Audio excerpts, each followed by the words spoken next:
Let's talk about comparison. Comparing our lives to somebody else's on the internet seems to be ruining all of our moods nowadays on a daily basis. So I would like to show you some reality. What is going on behind the scenes of a normal human being?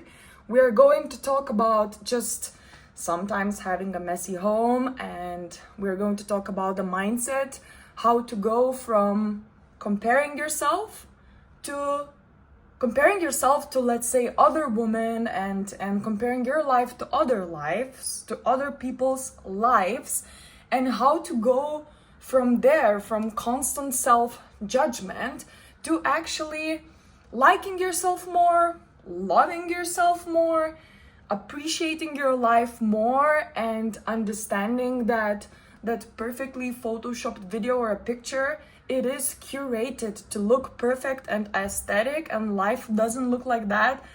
So you can give yourself permission to feel good about yourself, to feel good about your life. Understand that life is messy and beautiful, and don't judge yourself if your home don't look aesthetic. And hopefully this video will help you to compare yourself less with other women.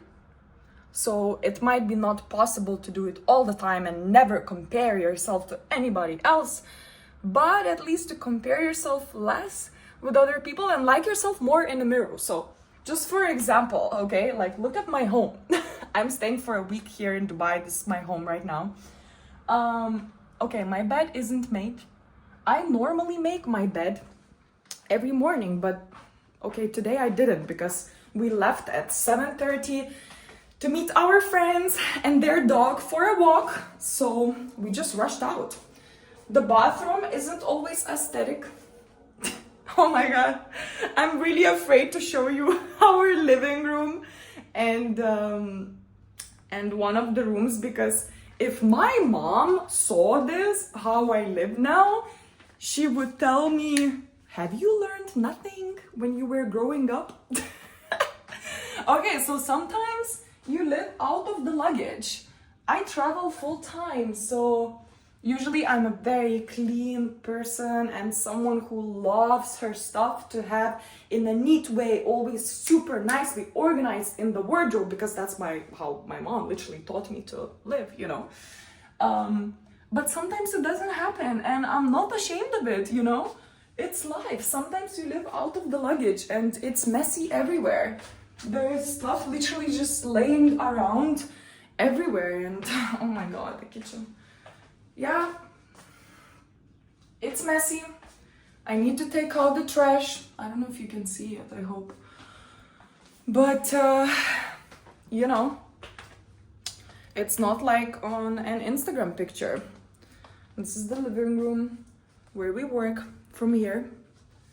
That's my husband's laptop. These are some cute gifts we got from our fine dining experience in Dubai, which was really lovely. Some games we need to bring for friends. We have a couple of things from our storage room. It looks really messy. This, like laundry. Simple daily things like that. Like just having laundry out in a room is super normal, but it is just not being posted online because it's not aesthetic and it doesn't live up to perfect lifestyle standards. Oh god, like what has happened to, where can I put it, what has happened to normal content?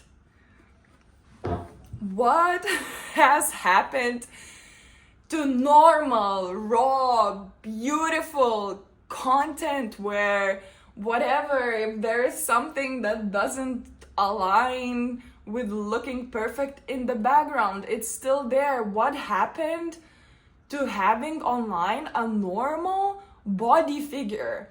You have to hold your stomach sucked in, you know, if you want to post a picture online, and I have done it also. I will tell you the truth.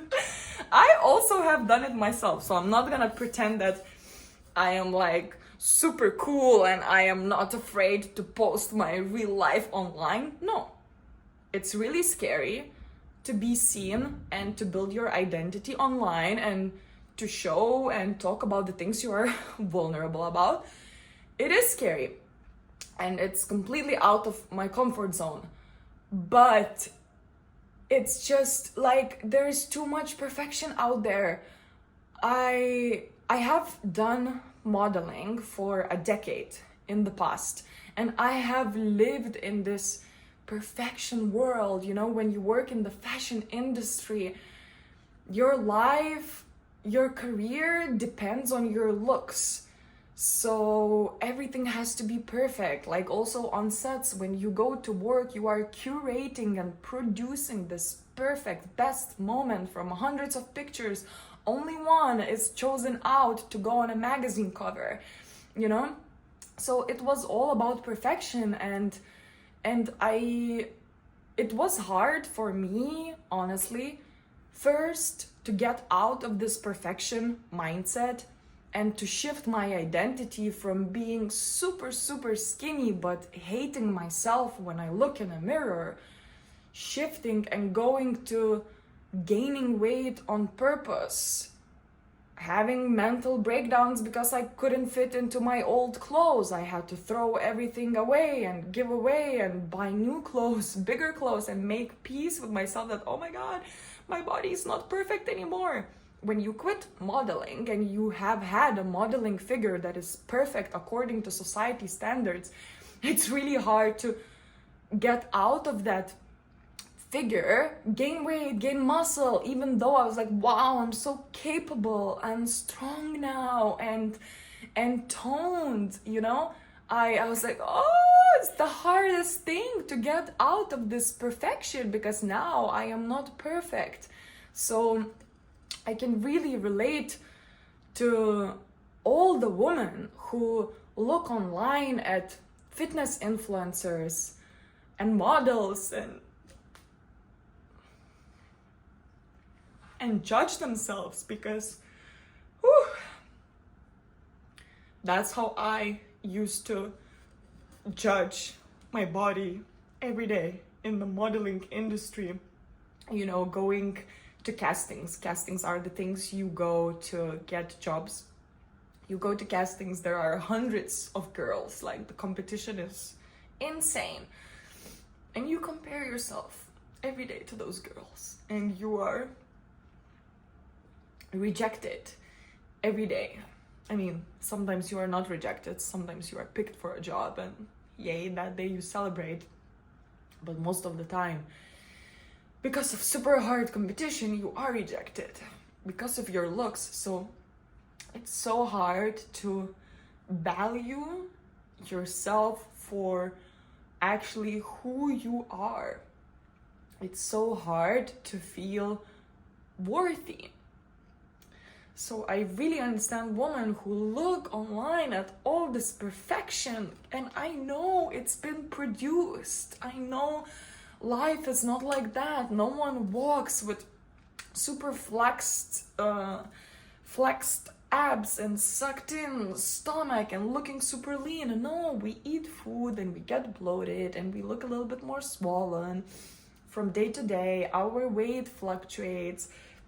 Sometimes because you didn't poop in the morning, you might have a little bit, you know, bigger lower belly. And like, that's completely normal. But I know because I worked with a few women and I know they always judge themselves for not living up to that perfect standard. And I know that that perfect standard that they have in their minds isn't worth it.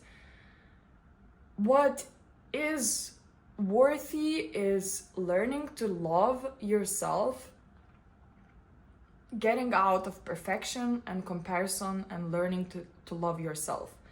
And maybe I can share with you what can help you to feel worthy and to start comparing yourself, with who you were yesterday, with who you were last year. So I am working now with one woman from New York.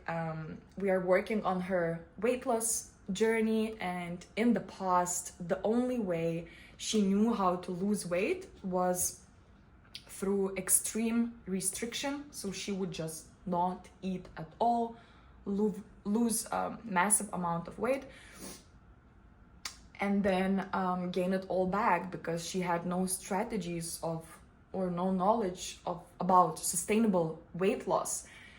And now when we started working together, she learned new habits, sustainable way of weight loss, doing it in a slower way, but in a way that she can maintain, enjoy holidays, birthdays, weddings, eat the foods that she likes, and still lose weight, then take a break of weight loss, then go back into it again, become stronger.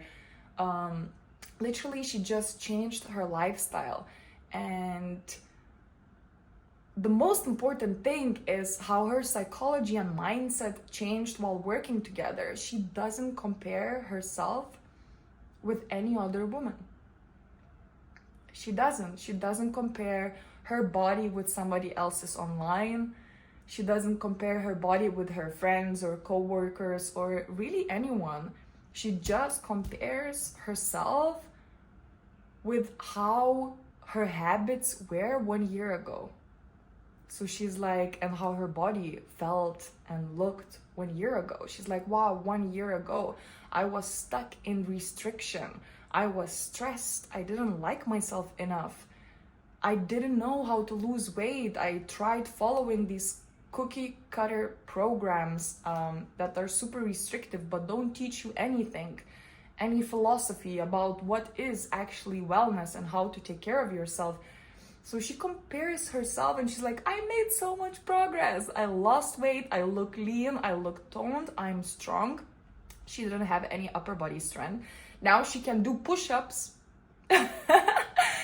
She is so strong now, and she's like, that is the best progress, because for me the biggest win is to hear someone comparing themselves with their past, you know, not with other women's accomplishments, but she truly feels worthy because she has a strong why. I have so many strategies and tips of how to help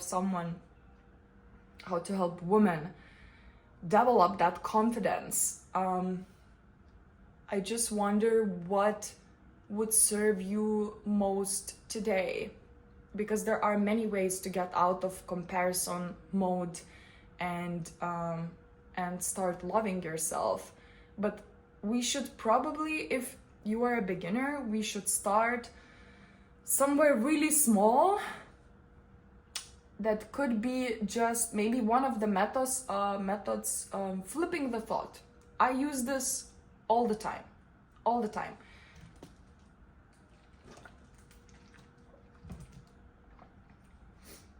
Let's say I wake up in the morning and I am on my PMS. If you don't know what it is, it's when you feel really bad right before your period starts. So it's a phase before your period starts where you might feel sluggish, fatigued, exhausted.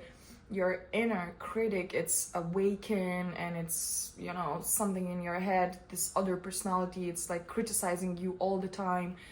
And you are in a bad mood, you are irritated, you are bloated, you feel heavy, you have less energy.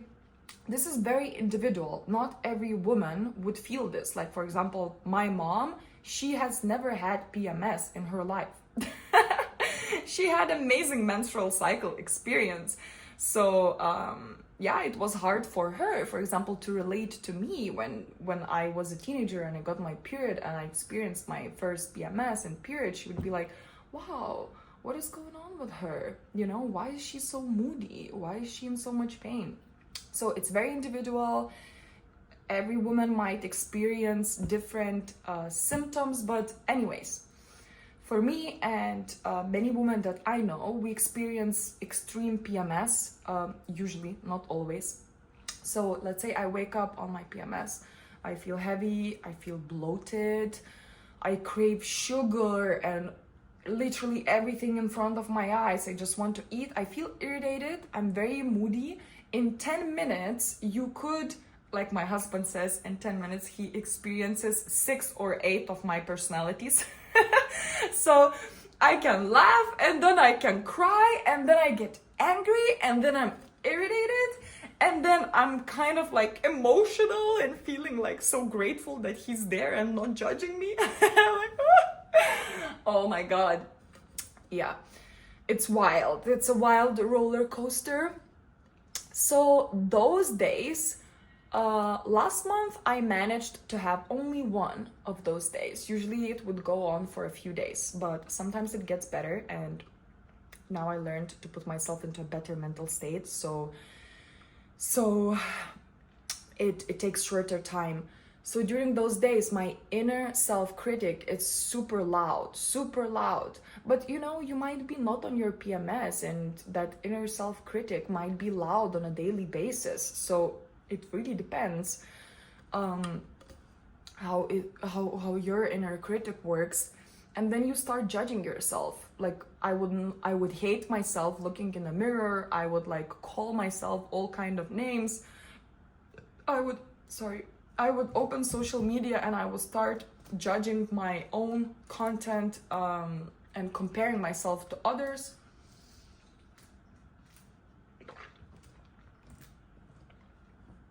Comparison mode on steroids. But what helps me during those moments, I try to flip the thought. I try to remember, hey, flip the thought. So I hear that self-critic being like, you're this, you're that, you're this, you're that, you are worse. How can you do this better? You need to do this better. All the planning go, all this like, bam, bam, bam. I say, wait, flip the thought. And then I flip the thought and I'm like, no, I love myself. I am the best company for myself. I love spending time with myself, and I look at myself and I'm like, no, you are beautiful, you are capable, you are strong, you are worthy. I just throw as many positive self-affirmations to myself as I can. And sometimes it's hard to believe them. Sometimes there are no emotions related to them and I just need to say it and it's hard to believe it. But sometimes I really try to feel it. I give myself a big hug and I'm like, no, you are amazing. You've come so far. What the hell? Don't listen to this inner critic. Just like shut her up. And I give myself so much love, mentally, psychologically. If that isn't enough, just flipping the thought, if that isn't enough, I do a quick journal sesh. I don't know, some people don't like journaling. I think it's a really, really powerful tool for many things. But anyways, I just journal for a few minutes and I write down the things that I feel proud of. So let's say, oh, I'm proud of myself because I've been working out consistently, I've been going on walks, I have been a good wife, I have been a good daughter, I have been a good friend, so many things. I have done this, I wrote an ebook, whatever, I just writing down small or big things you feel proud of, that helps you to get out of that comparison mode, because you're like, wow, no, actually I appreciate myself so much. I am amazing. Okay, so 1, flipping the thought. 2nd, journaling. What else we could do for getting out of comparison mode is I think one of the things would be maybe consuming less of social media. I know it's crazy, we are all addicted to it. It's so addictive. But I truly believe it's crucial, it's so important to be very aware and careful of what we consume in our brain, because whatever we consume, it's responsible for how we feel. So we are responsible consciously to decide what we consume and how that is going to make us feel. So if I consume too much of that perfection, I don't know, superficial, not valuable, maybe content, And if I notice that content is making me feel sad and not worthy and not valued, and then I should just stop consuming it. So I have done myself a huge cleanup of people who I follow. I unfollowed a lot of accounts, a lot of brands, a lot of businesses.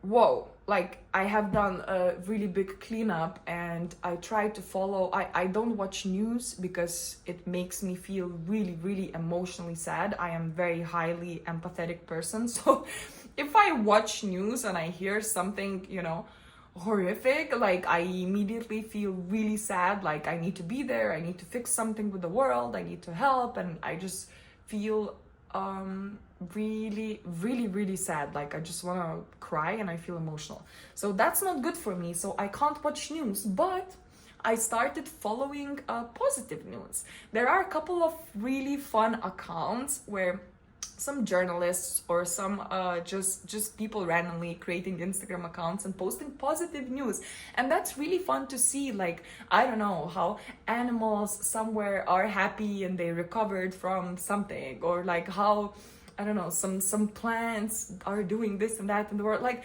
just, I can't remember exact facts, but that makes me happy. I'm like, if I see that positive news, I'm feeling positive. I'm feeling like I have hope for the world, and everything turned out to be well. So yeah, and negative news you will always find out. Like, my family will let me know, my friends will let me know, all the people around me, they will let me know what's happening in the world. So you don't have to check. Other people will check and read for you, and they will update you with those facts. If you feel emotional and if the news drain you, if you can detach your emotions, go ahead, read, my friend. Like, that's okay. That's on you, if you can handle it. So yeah, consuming less social media has for sure a positive impact on body image. I have read a couple of studies that social media has really high negative impact on body image. All the women that consume social media, there was a study done that said, I think that about 70 to 80% of women felt like they wanted to be smaller and they were not happy in the body that they were in currently. So that just tells you so much, that social media, just like when you scroll, it makes you to spiral into this comparison mode. Then you don't remember really anything what you scrolled about, but you feel leaving more depressed in a way, and just leaving you leave the pages feeling worse about yourself. So for sure, limit the time. I highly recommend it.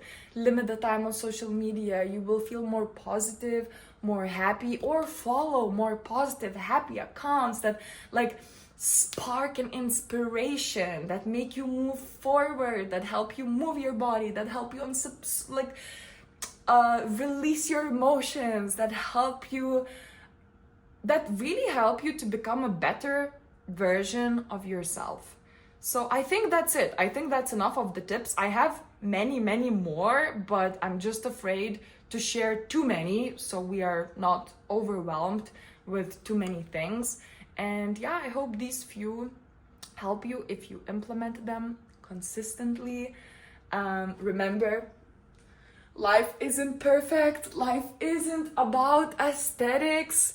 Life is about being real, showing up as your true self, as who you are, and confidence comes from knowing who you are, from truly knowing who you are and loving yourself. So don't get into that crazy perfection and comparison trap, and get out of there and start just enjoying yourself a little more.